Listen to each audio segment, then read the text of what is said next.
முருங்கையில் புட்டு.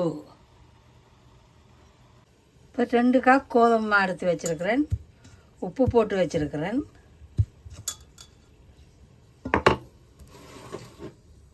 இப்போ கொதி தண்ணி விட்டுக்கொள்ளுவோம்.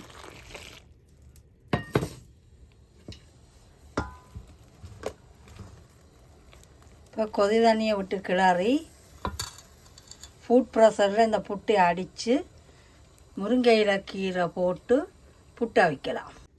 இப்போ புட்டை இப்படி கிளறி போட்டேன். இந்த அவிச்ச கோதுமை அப்படி கிளறி போட்டு நீ ஃபுட் ப்ரெஷரில் வெட்டி கொள்ள வேண்டும்.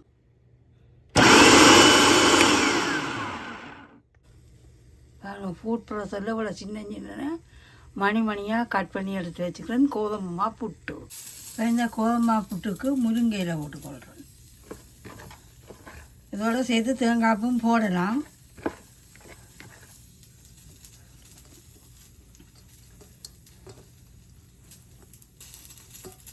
இப்படி கிளறி போட்டு இப்படியே நாங்கள் அவிச்சு கொள்ளலாம்.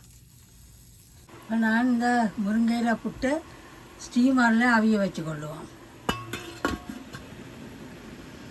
All purpose steam flour with drumstick leave puttu ready. இப்போ இந்த பூண்டை குத்தி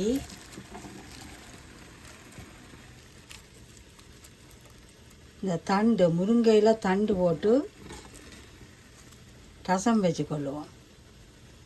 இப்போ பூண்டு, மிளகு, சீரகம், முருங்கையில் தண்டு. கனடாவில் முருங்கையில் இந்த தண்டுகளெல்லாம் கிடைக்காது. கிடைக்கிற நேரத்தில் இப்படி ஒரு ரசம் வச்சு சாப்பிட்லாம்.